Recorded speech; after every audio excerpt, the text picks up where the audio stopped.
right, everybody, welcome to Boom's Drive to Work. I am Boom. Man, oh man, it's been a while. I have not been on. I know.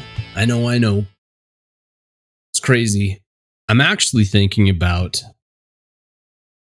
maybe turning the show into a weekly thing. I was having a hard time with the daily thing. I think I could do the daily thing, but I don't know. One thing leads to another. I never get it done. And I just decided I need to release something. There are so many things right now going on in the gaming world that I just had to do it. We had a whole bunch of shows here recently. We had the Xbox showcase, the Ubisoft showcase, we had Sony's showcase, we had the PC gaming showcase. We had all these things happen over the summer. And I decided that I need to start covering it. I want to talk about it a little bit. And this will be great. You're driving in your car, you're cruising. You can disagree with me, all that kind of stuff in there. It's going to be fun. I even did a little thing today. I've got several games we're going to talk about. But one of the things that I was going to cover was this Dragon Age Veilguard game. And what's cool is I took a bunch of data from AI. I think you're going to really like this because I'm trying to figure out what people actually feel about it. I get a lot of hate from some people, and other people I'm not seeing the same hate. So we're going to talk about that a little bit. Anyway, big show. This is going to be a big show. So let's start with the best thing, in my opinion, that came from the Game Pass show, which is Call of Duty Black Ops 6. Now, every year Call of Duty launches a game. Every year they find a way to get billions of dollars from us. And this is not going to be any different. So we've got Call of Duty Black Ops 6 coming now. The Modern Warfare 2 and 3 games were kind of all similar and came from the same studio. In fact, a lot of people feel like Modern Warfare 3 was actually just supposed to be the DLC for 2, but they just charge full price for it because they can. And probably that is the case. But the one thing it added over the last couple of years was kind of a consistency for Modern Warfare 2 and for Modern Warfare 3, at least. When you bought a skin or bought something, you got to carry it over to the next, section. So when they did Modern Warfare 2 and went to Modern Warfare 3, you carried over all of your stuff, which is kind of awesome. Whereas Black Ops Cold War, if you remember that, I bought the coolest skin in the game, which is Rambo. And I was running around as Rambo, and I bought it towards the tail end of that game expansion, whatever you want to call it. So when I bought that, I expected that when Modern Warfare 2 came out, I was going to have it because I'm used to playing games like Fortnite. And when I buy a skin in Fortnite, I have it, which is kind of cool. I play Fortnite, have it. But because they release these games under new titles, they kind of take it away. And it's a little devious if you think about it, because they force you to lose your favorite skins and then rebuy something similar. And I don't think they make the same skin every time, but what it does allow them to do is you start fresh with no skins. And so you're playing the game and you're like, oh man, I sure wish I had XYZ skin. And you go and you rebuy it. So you're probably going to rebuy Snoop Dogg as an example, or you're going to be rebuying some stuff. So this next game is kind of like that as well. But then there's this really odd thing where you have the Warzone, you have the 100v1 game out there. That game is carrying over the skins for the moment. And I think that's because they haven't really switched over from the Modern Warfare 2, Modern Warfare 3. I don't know whether it's an engine or how it works. They haven't really switched over that to Black Ops. And I don't know that they necessarily will. So that all stays kind of the same. So the skins you buy there will still play in Warzone, but the Black Ops skins, I don't know what's going to happen with them. So there's a bunch of weirdness. And there's probably a couple ways that this happens. First of all, they're doing a crazy new movement system in Black Ops 6. So if you dislike bunny hopping. I think Black Ops 6 is going to drive you crazy. At least this is my initial impression. When I watched what they were talking about with basically all these like strafing combinations and sliding and jumping and moving around, they made a ton more movements in the game. And I liken this to the build mode in Fortnite. If you perfected the build mode in Fortnite, you had an advantage over somebody who didn't, because you could quite frankly just build something and out with them and essentially win. And now we've got the same kind of thing going on in Call of Duty, in the sense that if you're really good with these movements, these extra controls, you're going to be probably much, much harder to hit than you were in previous games. So people that have more time to play this game are going to be competitively superior to those that don't. And that could be part of it. I think for a lot of gamers, this is a positive. A lot of gamers are going to, man, I need more stuff to like master and get good at with Call of Duty to keep it entertaining. And I think they'll do that. I think early on, though, casual players are going to be like, what the heck's this guy doing? He's jumping around, he's moving, he's strafing, he's going all over. You're not gonna kill him, and you're just gonna die to him. I think there's gonna be some frustration there. So that's kind of at the heart of this, is that you're getting a brand new game. You're getting a game that has all sorts of different movements, all sorts of different stuff, but you're also gonna not get to carry over any of your content, which is gonna be kind of weird. So it's going to release on October 24th. It's going to be on Game Pass for the first time. So if you subscribe to Game Pass, you're going to get it. Now, here's what I like about it being on Game Pass. I can play it on Xbox and I can play it on PC. Same game. So I have a PC that I play on that has my ultra wide, that's all tricked out, that I like to play games on because it's the best experience. Then I have an Xbox in the living room that I like to play on when I just want to sit in front of the TV and play a little more casually. So I have both of those situations. In the past, I had to buy Call of Duty for both. I had to buy Call of Duty for the PC and I had to buy Call of Duty for the Xbox. And that sucked. It's already bad enough that I buy the game every year, but buying it twice sucks. And the only reason they do that is because they know they're going to get people for two purchases, which is, I don't know. It's just not consumer friendly. It's not very nice. I dislike it.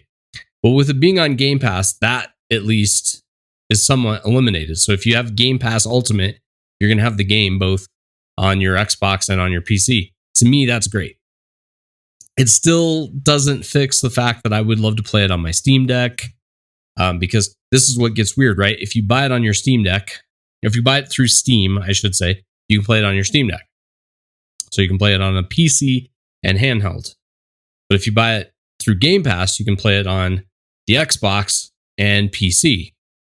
And if you buy it through the Battle.net app, you can play it on PC only. You see, there's just a lot of weirdness going on with games here, and I want somebody to figure out, just make it work on everything. Like, honestly, it drives me crazy. But I don't want to get too sidetracked on that. But that's kind of what's going on here. So it's going to be on Game Pass for that. Everybody is expecting it to be day one.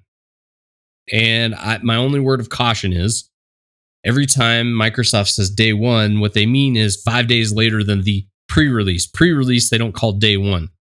I fully expect them to say people that buy the game are going to get it 5 days earlier than people that get it day one.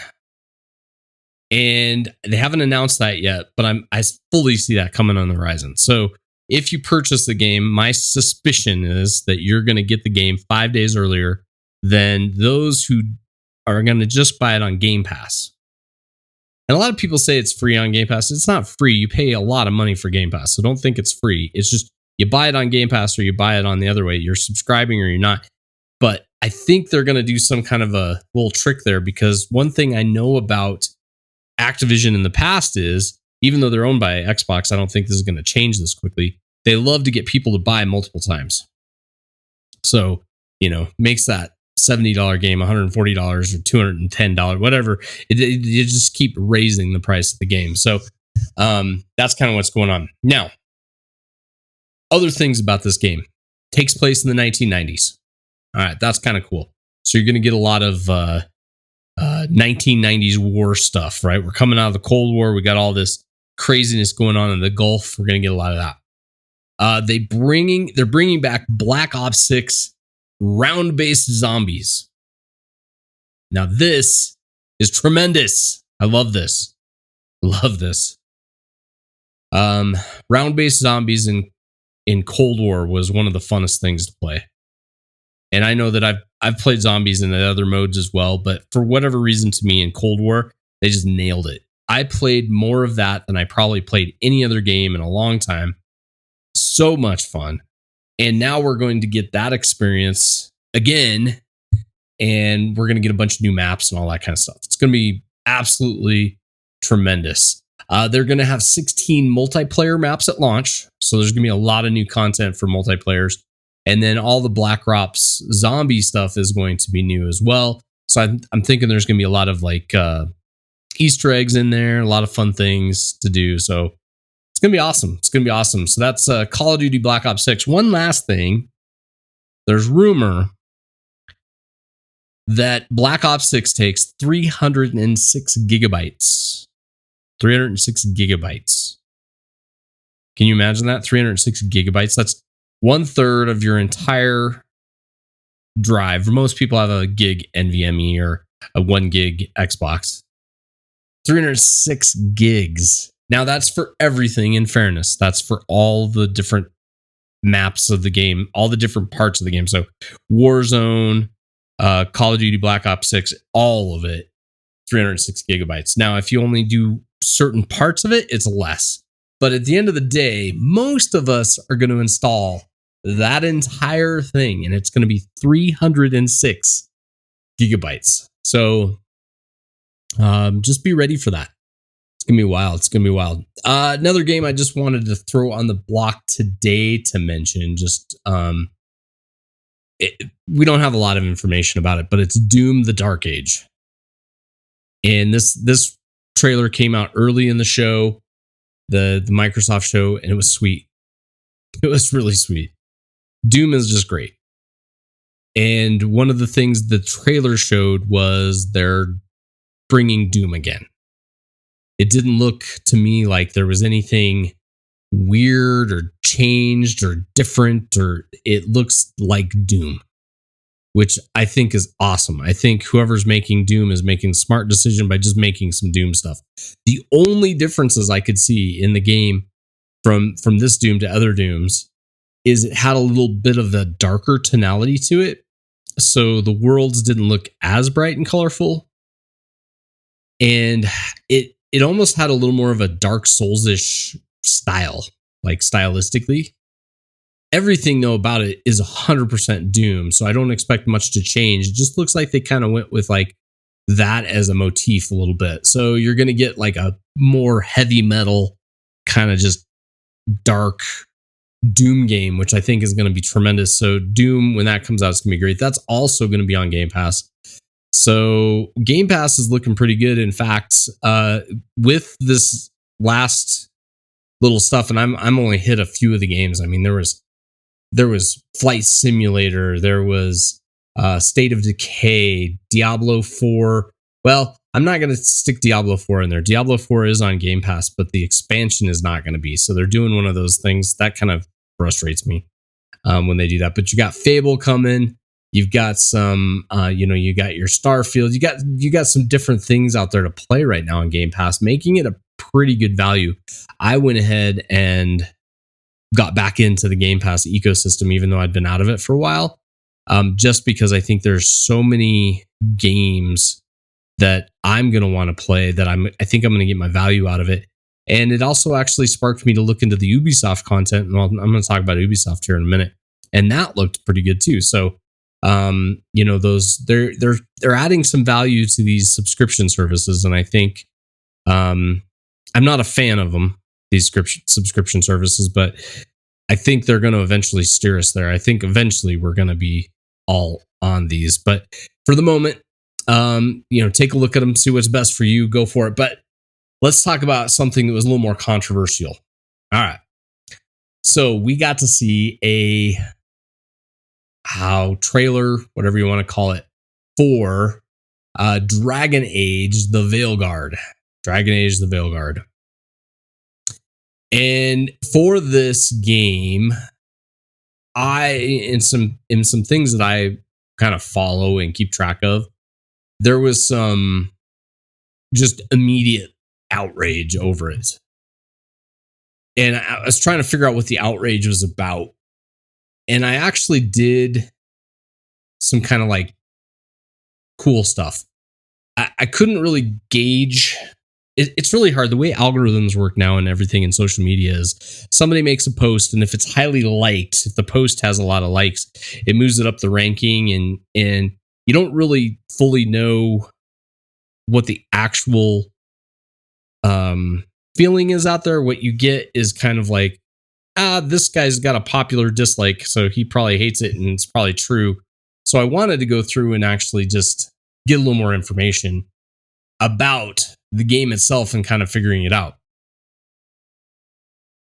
So, first things first, people are like art style and tone. The actual trailer for the game didn't look like Dragon Age, or at least that's what people were saying. It was being very much stylized and compared to Fortnite. And they were saying it was too upbeat. Like the original game wasn't upbeat, and this was, they were expecting dark fantasy, and they got this like upbeat kind of fun trailer.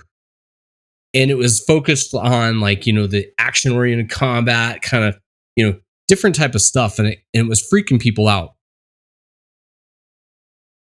And I mean, it's the first gameplay demo that they've had in 10 years for this.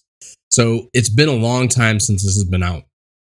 And I wonder if, since the audience has aged, if they are trying to make a Dragon Age game for the younger audience, or I don't know. It's very different. Anyway, the people overall were kind of like, wait a minute. And so there was some oddity there. And before I get too much into what I actually discovered, let me just kind of give you some more stuff here. So some key highlights about the actual game itself. There's going to be 7 companions, all romanceable. They went off to make sure that you understand that's regardless of your character's race or gender. So a bunch of romance options. Think of Fable in this kind of regard. The setting is going to be your main character's Rook. And you're going to have basically kind of a Solus, an ancient elven god, is kind of like the central figure in this new conflict. And you've got basically some of the key elements of the past games kind of implemented in here, but they've added, things like improved hair customizations. They've got some new companion characters, and they've got, a lot of different things like that. Players are going to use 2 companions, and there's going to be a focused action combat system. So each player is going to have 2 companions with them. I believe, and I could be wrong, but I believe that's also like you could just play with 2 friends. So it's kind of like that 3-player kind of a thing. You've got Rogue, Warrior, Mage as your specializations. All right. And then there's a mix of linear content, linear missions, and there's not really an open world sort of situation. They were kind of moving towards open world, and this went way back to not open world. I don't know if it's on rails, but it's not. So you've got kind of a more of a, I don't know what you could liken it to, but it's different, I think, than what everybody expected. I think everybody was expecting kind of an open world dragon game. And what they got was more of a closed world, action-y combat story kind of driven game. And I think that's thrown everybody for a loop. But what I did is I took basically the trailer, and through some clever stuff that we can only do today because of AI, by the way, which is kind of cool. I took all 10,000 comments in the comment section. I parsed them all out using Google's API. I then fed that data to ChatGPT and I asked it some questions. And I said, hey, I want to know a little bit more about this game. So besides the process actually being kind of fun, and I like to do that kind of stuff, and it was kind of cool. I wanted to just get some information kind of about what people thought of it. So here's what I got.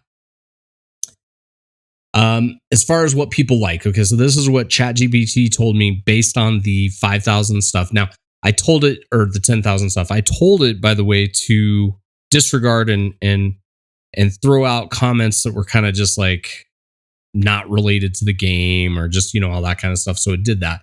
And I said, I really want you to look at what things people liked about the game, what things people didn't like about the game, and really kind of give me some general things about that. So it was saying that users appreciate the gameplay and animations. A lot of people said it looked good. So these are the positives. So good gameplay and animations. But what we were seeing is they were saying bad script and story. Now, this is weird to me because I don't really feel like from the trailer I saw much of the script or story. But this is the assumption I think people are going by, is it's going to be bad. Visual and artistic style. All right, this is another comment. Many commenters felt the visual style was not in line with the previous Dragon Age games. So this is that cartoony look that the game was saying. So out of all the comments, a lot of people were upset that it had a different, more cartoony look to it. The producers have come on since and said, no, that's not really a good representation of what the game looks like. They're saying it's much darker when you actually play the game than it was in there, but I don't know what it's going to be. One of the commenters said, I didn't know that realistic games in 2024 would look like cartoons. So again, they were expecting a more realistic game, and they feel like they got more of a stylized game.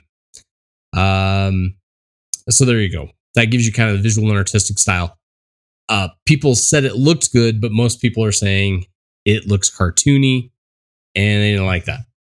So let's move on to tone and atmosphere. So most comments are saying that the tone of the trailer was upbeat. And this is not what the game is. The game is traditionally dark and gritty. And the trailer gave it an upbeat kind of a sense. And that was kind of viewed negatively. People were not as ready for that. There were concerns about the quality of the script and story, some feeling it didn't live up to the franchise's legacy. And this is, again, something so this is a common theme in these chats. I didn't really get that we were going to get too much. So I don't know whether they're looking at something else. Remember, this was taken directly off of just the trailer. So I don't know whether people are coming in with like more information than I have, but you know, that's not kind of what they're looking at. So the people that were kind of concerned and had disappointments, they mostly are scared, have fears that the game didn't capture the essence of a Dragon Age game, and that BioWare might have blown it again. That's kind of the general consensus out there. One reviewer said, "I really hope they did this right. You know, they're worried about it, but they're just worried that the story is not up to par, and that's just got them scared." So, okay, a lot of the just general information I got from ChatGPT, I just gave you. I can get more. It has all the data. Then I asked it for something interesting. I said, what percentage of the commenters had positive things to say versus the percentages that had negative things to say? Now, this is interesting because, again, this is every single review, all parsed and kind of went through. So anything that had a positive tone versus anything that had a negative tone. Okay, this is what's crazy. I did not expect this. 42% of the comments had positive things to say about the game. 27% had negative comments. Now, doesn't that blow your mind? After everything I just told you about all the fears and all the things that are kind of going on and everything, 42% still had positive things to say versus 7% having negative things to say.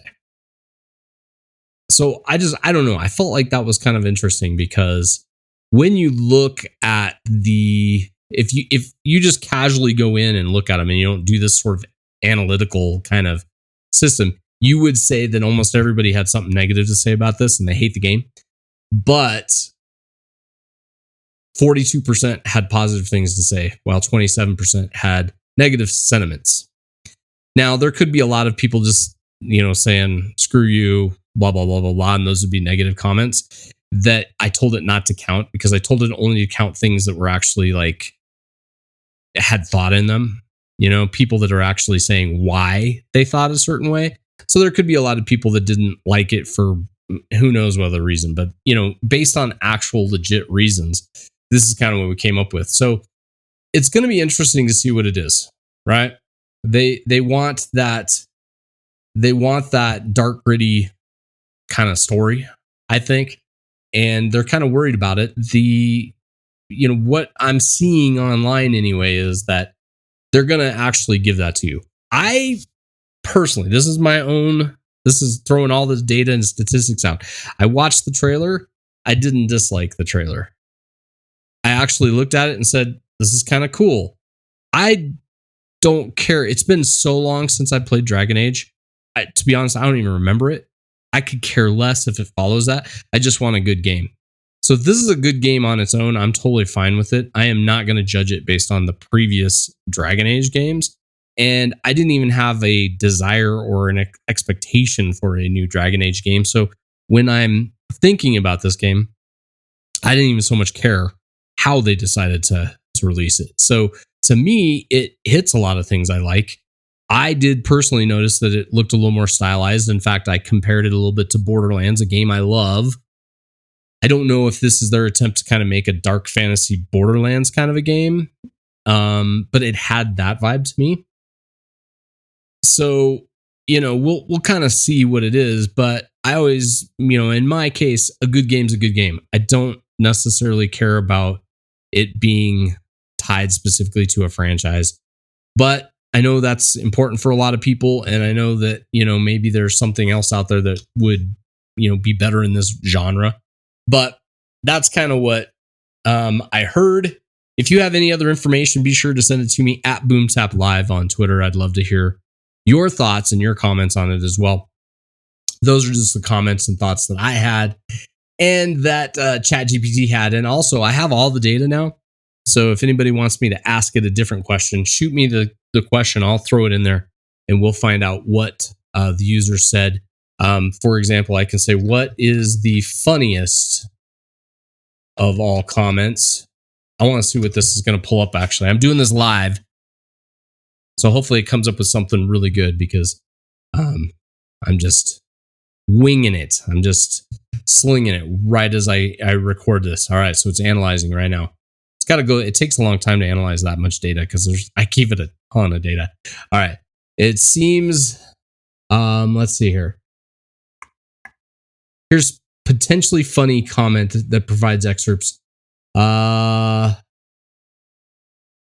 That's not even funny. It says, I made a mistake with Final Fantasy 7, Dragon's Dogma 2, and I will not make another mistake of that kind.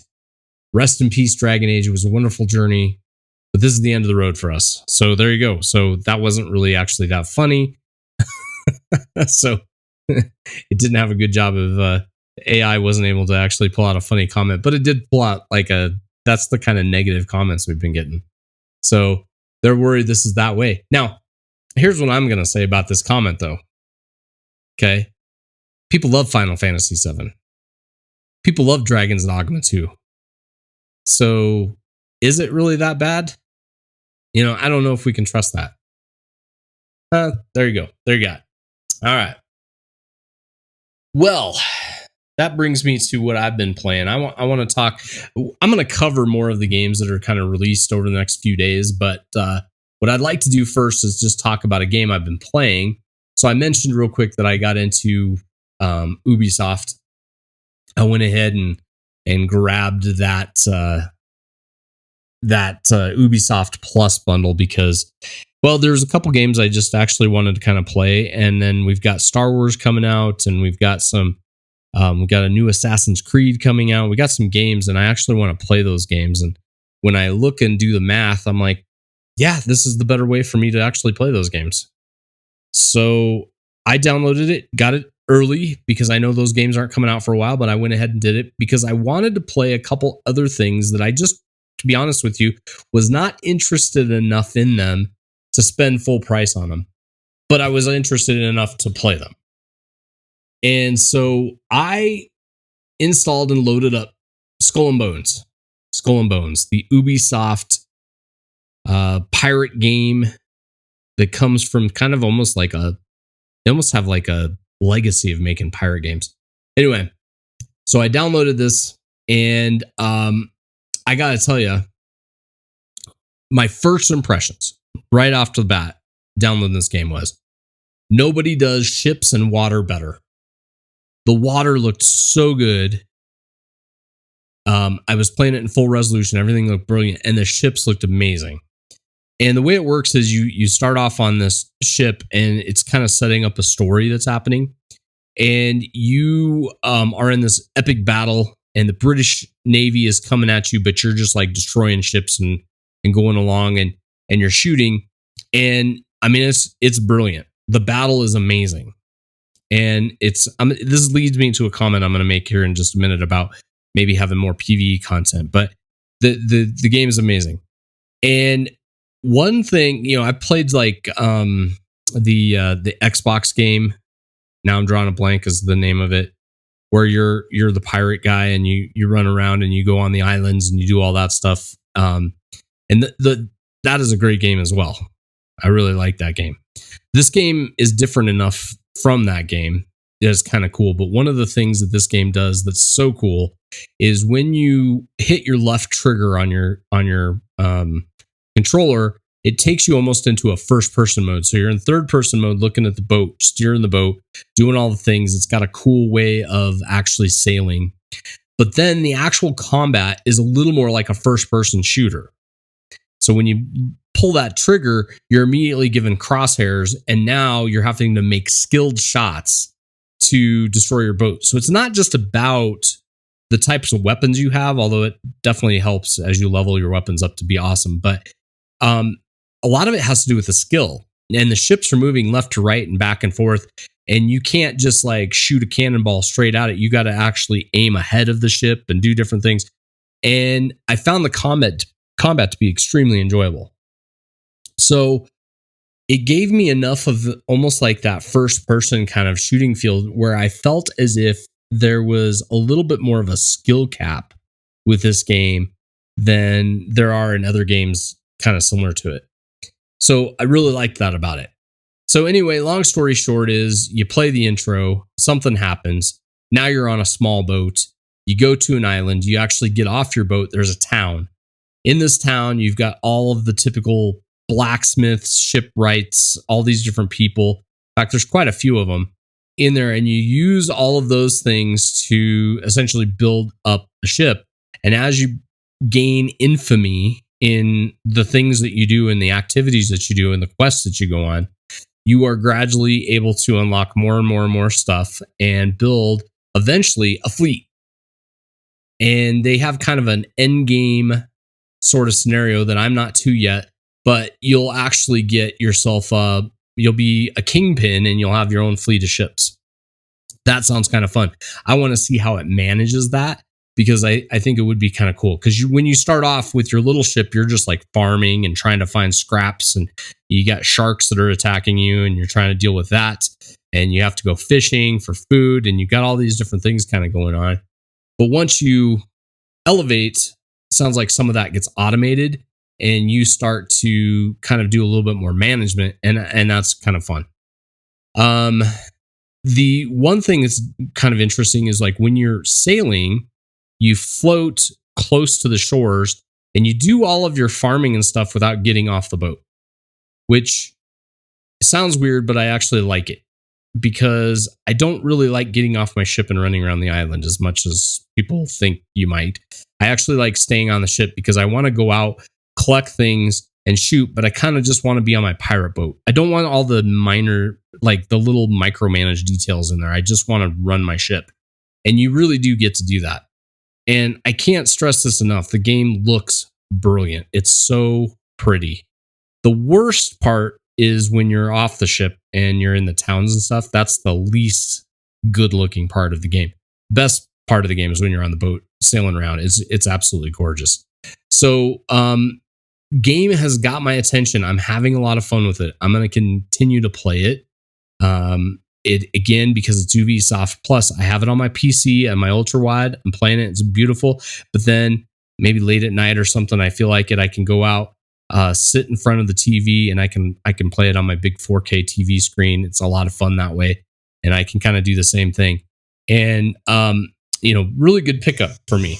I think the game is actually tremendous and fun. I know it hasn't gotten really the critical reviews that it's needed to become a masterpiece, and I don't know that it's a game-changing type of game. It's not the kind of game you're going to just be like, this is crazy and amazing. But for me, it was really a lot of fun so far, and I'll have more updates as I kind of go along, and we'll get more updates on all the games as we kind of move through them. I think my next episode that I'm going to bring to you, we're going to talk about some more of the games that were mentioned at these things. We're going to do some more stuff, and who knows, I might even have some more analytical content where I can give you kind of a little bit more of the feeling of the people, what they're saying about the games and how they think are going to be. It's going to be a lot of fun. And again, if you need to drop me a comment or want to talk to me, at BoomTap Live on Twitter is where you can do that. I'd love to have you. I'm going to have this posted on Spotify and Twitter very soon, so be sure to look at that.